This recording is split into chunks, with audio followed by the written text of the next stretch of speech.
Welcome to 23 Degrees Sideways and the coronavirus video part 2. Alright, so in the first video we talked about the virus itself, SARS-CoV-2, and I think it kind of exists. Now we need to talk about the syndrome. There's a syndrome, COVID-19 or COVID, people call it the Rona, the virus, whatever, the COOF. The syndrome. I'm gonna try to just say the syndrome or coronavirus syndrome, COVID syndrome, whatever. That is far less clear than the virus. And that's pretty bad because the virus isn't all that clear. All right, excuse the bumpy road. This is life in rural America.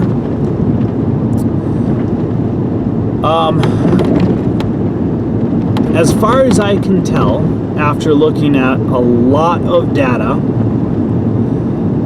there are a very few possible, not even probable, just possible cases where the syndrome, the described syndrome, COVID, that you get in the presence of the virus, is a primary killer of a couple of people. There's a couple cases where people have died and they have tried to assign it to a primary cause. The what killed them is COVID, not COVID and the flu, not COVID and pneumonia, not COVID and a cold, but actually COVID killed them. And it's possible, okay, we're dealing with billions and billions of people, and if you give me a sample size of billions of people, I can probably show you someone who can come to this valley in late spring and die because of the cottonwood pollen, okay? When you're dealing with billions of people, that's there. But the problem is the person who dies because of an autoimmune response to the cottonwood pollen probably has other issues. Everything is a systems issue when it comes to human biology, and so try to remember that as I move forward, that nothing is in isolation. As far as I can tell, the syndrome, the COVID syndrome, if it kills anybody, kills people as a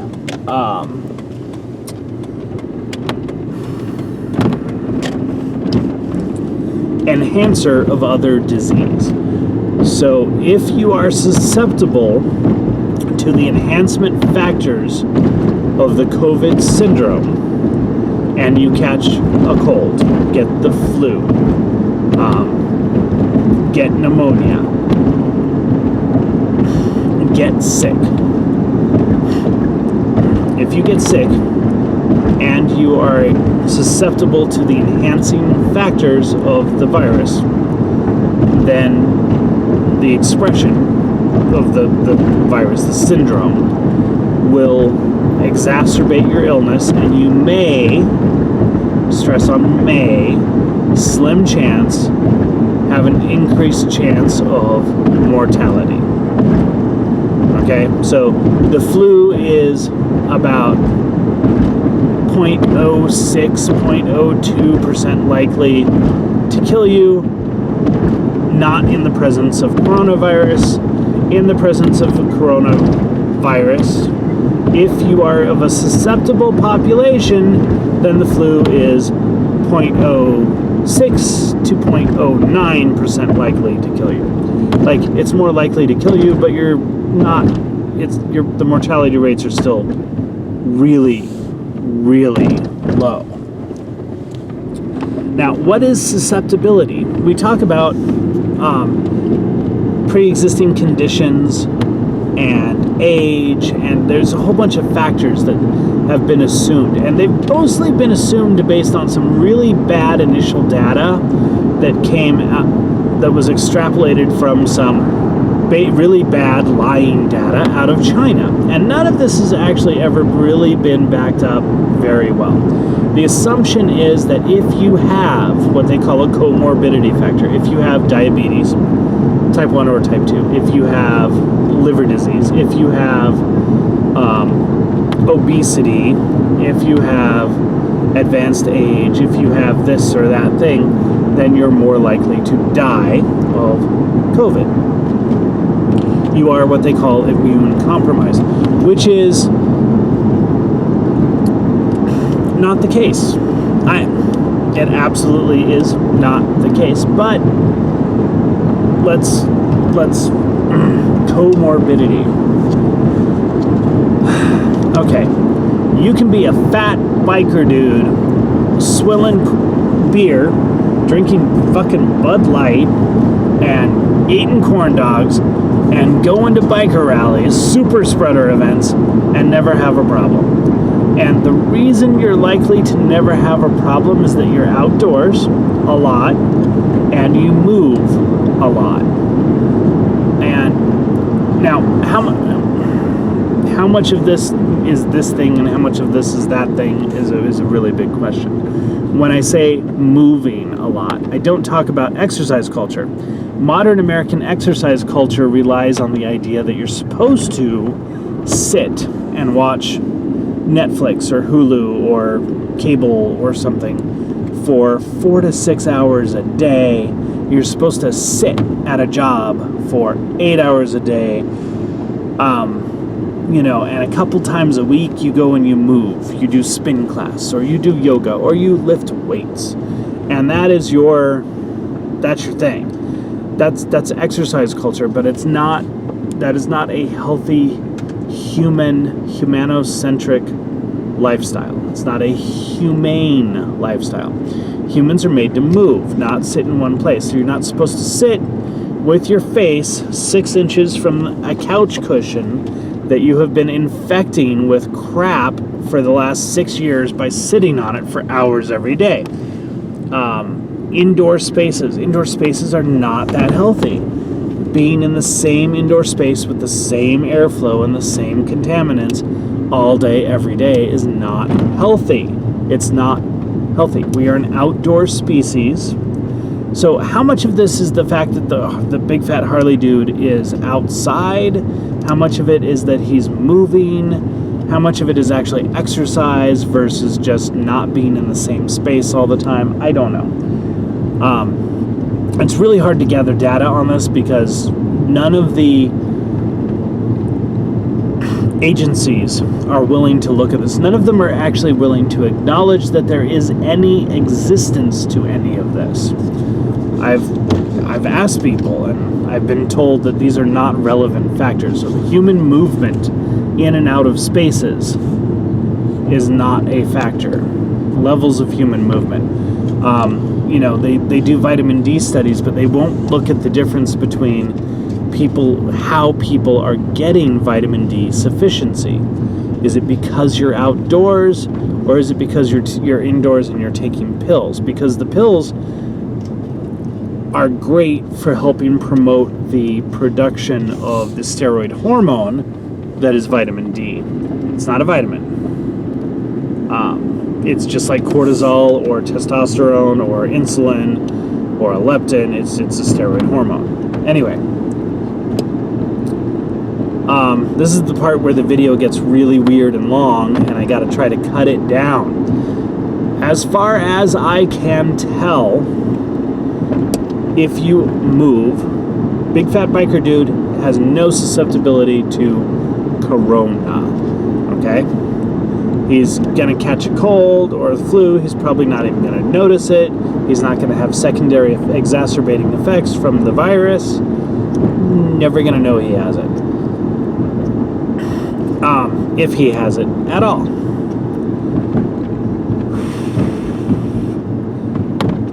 Now, if you look at the mortality in populations over the age of 70, one of the things that you're going to notice is that regardless of masking and social distancing and all the other fake stuff, and the mask stuff is fake,